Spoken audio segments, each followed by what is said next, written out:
Olá, bom dia a todos. Meu nome é Daniel Borges Fialho, sou médico neurologista com residência médica e título de especialização em neurologia, membro titular da Academia Brasileira de Neurologia, com especialização em transtorno do espectro autista. Hoje vamos conversar sobre um tema muito importante dentro do transtorno do espectro autista: como trabalhar com as crianças autistas em sala de aula. Se você gostar desse vídeo, deixe seu like, se inscreva no canal, compartilhe, deixe os seus comentários. É muito importante que a neurologia seja levada cada vez mais a mais e mais pessoas.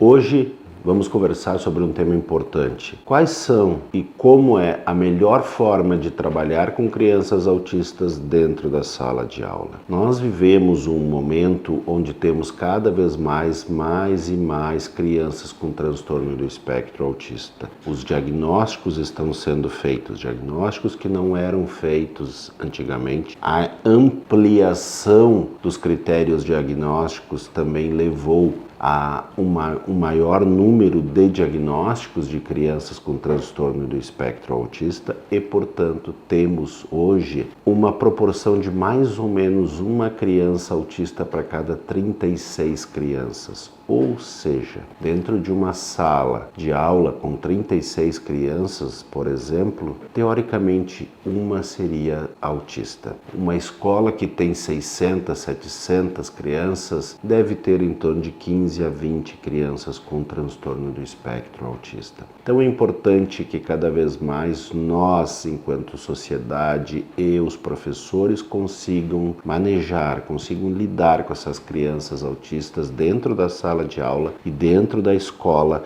da melhor forma possível. Aqui já vai uma dica extremamente importante, e a primeira delas, e se você quiser guardar só essa dica e não assistir mais o vídeo, essa é a mais importante: não chamem os pais para buscar os filhos. É muito comum as escolas chamarem os pais, ligarem para os pais e digam: venham buscar o seu filho, nós não sabemos como lidar com ele. Quando você faz isso, você está criando naquela criança um entendimento de que, se ela for agressiva, se ela tiver uma crise de desorganização comportamental ou sensorial, ela terá este comportamento, e esse comportamento levará a ela sair da sala de aula ou ela sair da escola. Então é muito importante que nós entendamos isso. No momento que a gente faz essa ligação e os pais vêm buscar a criança pode se utilizar desse comportamento como um comportamento de esquiva, para que ela saia daquele ambiente que naquele momento é um ambiente estressor. Então, quando você liga para os pais, quando você, professor, ou quando a escola liga para os pais para que venham buscar, porque a gente não consegue manejar essa criança, você está reforçando o comportamento dela. Este é o maior problema de venha buscar o seu filho, nós não conseguimos manejá-lo. Você está participando do reforço negativo. Por quê? Porque a criança está entendendo que, se ela fizer ou tiver aquele comportamento, ela vai sair daquele ambiente que naquele momento é um ambiente estressor para ela. Outras dicas importantes vão, por exemplo, a rotina visual. Crie uma rotina visual. O que é a rotina visual? Coloque numa folha, numa prancheta, na parede, no quadro, o que vamos realizar hoje, como se fosse um checklist. Hoje nós vamos entrar na sala de aula, nós vamos estudar matemática, depois que nós estudarmos matemática, nós vamos trabalhar colagem, certo? E nós vamos fazer um checklist. Fizemos tal coisa, fizemos isso, fizemos aquilo. A rotina visual facilita a aceitação da criança do que ela precisa desenvolver na sala de aula. A rotina visual facilita o entendimento dela do que ela vai fazer agora, do que ela vai fazer depois. Isso diminui a ansiedade e os estudos demonstram que diminui a agressividade em inúmeras crianças. Mantenha uma rotina visual. Faça com que essa criança enxergue o que ela está fazendo, vai fazer, qual o próximo passo. Isso é de extrema importância. Crie uma rotina visual. É muito importante isso. Aquelas pranchetas onde a gente cola algumas coisas, né, onde tem velcro, né, certo? São bem interessantes para isso, certo? Existem sites na internet que dispõem dessas pranchetas para que a gente possa fazer esse trabalho dentro da sala de aula. Uma segunda dica é: não mostre nada novo no primeiro momento. Não ensine nada novo no primeiro momento. Por quê? Porque quando a gente está mostrando alguma coisa nova, existe o risco de não entendimento. Então, se você sabe que a criança faz determinado trabalho de uma forma legal, entende alguma coisa, um determinado assunto de uma forma legal, comece com aquilo que ela domina. Comece fazendo um trabalho com aquilo que ela já sabe. Depois você vai passar para o que ela não sabe. Mas comece com o que ela já sabe, porque quando você começa com o que ela já sabe, é mais fácil, se torna mais fácil a adaptação dela àquele momento, certo? Lembrem-se, é um momento estressor. Sempre que a gente ensina alguma coisa para alguém, é um momento estressor. É um momento que ela precisa prestar atenção, ela precisa raciocinar, ela precisa entender aquilo. E muito importante, ela precisa estar tranquila e não ansiosa. Então, faça alguma atividade que ela já sabe e a partir daí construa atividades onde ela precisa aprender. É muito importante isso também. Uma outra dica importante são as opções de atividade. Disponibilizem para a criança a opção de atividade. Por exemplo, se você quer construir determinado conhecimento, você pode fazer 2 ou 3 atividades diferentes para que ela consiga alcançar aquele mesmo conhecimento. Você mostra as atividades para ela e pergunta: qual delas você gostaria de fazer agora? Todas as atividades vão levar ao mesmo conhecimento. Lembrem-se que para a gente chegar a um determinado ponto,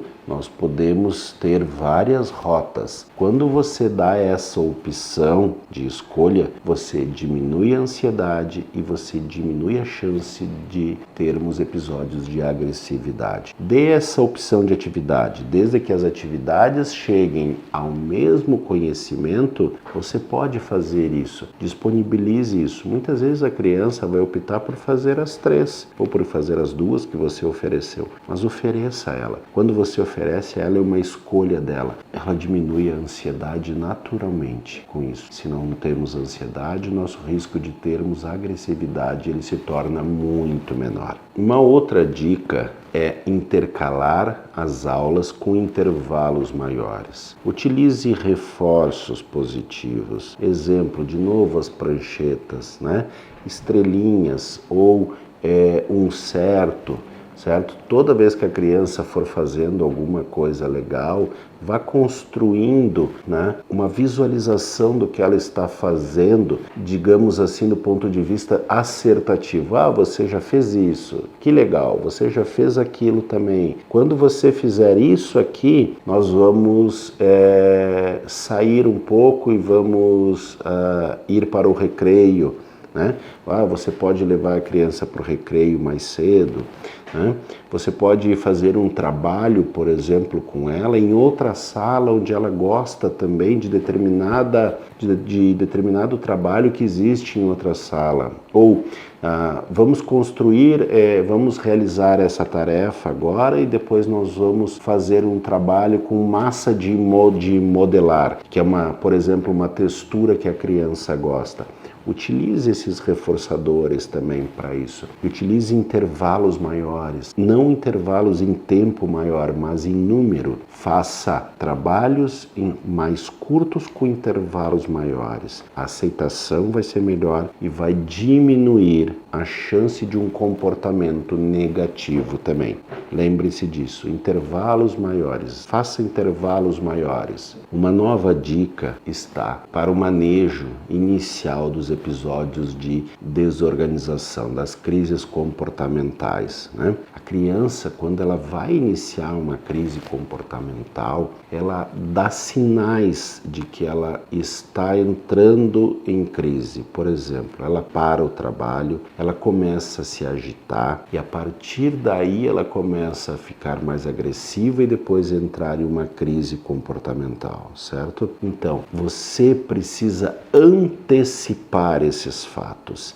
Se você está trabalhando e você está notando que a criança começa a ficar mais agitada, significa que você precisa mudar o foco agora. Você não pode ter uma aula extremamente estruturada para essa criança, ou seja, com início, meio e fim, e seguir aquilo de uma forma rígida. A rigidez de comportamento é da criança, ela não pode ser sua também enquanto professor, ou enquanto auxiliar, ou qualquer pessoa que esteja naquele momento manejando a criança. A rigidez de comportamento é da criança. Nós precisamos nos adaptar e mudar o foco. Lembrem-se, a primeira coisa que acontece quando a criança vai entrar em uma crise de desorganização, uma crise comportamental, é a agitação. Ela começa a ficar mais agitada. Ela para o trabalho, ela não trabalha mais da mesma forma, ela começa a ficar mais agitada. Às vezes ela tem comportamentos mais agressivos, como jogar as coisas. Você precisa antecipar. Mude o foco de forma rápida. Faça uma mudança brusca. Leve essa criança para brincar com a massinha que ela gosta. Lembre-se, você sempre tem que ter uma carta na manga. Você precisa ter alguma coisa para que essa criança goste muito, para que você consiga mudar aquele foco muito rápido. Não siga insistindo no trabalho. Se você vê que há esse comportamento já mais agitado, mude o trabalho. Agora, então, dadas essas dicas, lembrem-se da dica inicial. Não chamem os pais. Não é fazendo isso que vocês vão ajudar essa criança. Lembrem-se, para tratar crianças não neurotípicas, nós precisamos ter uma palavrinha em mente muito importante, que se chama empatia. Essa criança passa 4 a 5 horas do seu dia dentro da escola. A escola tem uma importância muito grande no aprendizado e no desenvolvimento dessa criança, inclusive no desenvolvimento comportamental dessa criança. Por isso é muito importante que cada vez mais nós entendamos sobre o transtorno do espectro autista. Cada vez mais importante que os professores entendam mais sobre autismo e entendam como lidar com essas crianças, como manejá-las dentro da sala de aula. Espero ter ajudado vocês. Deixe os seus comentários se você tiver alguma dúvida. Um abraço fraterno a todos.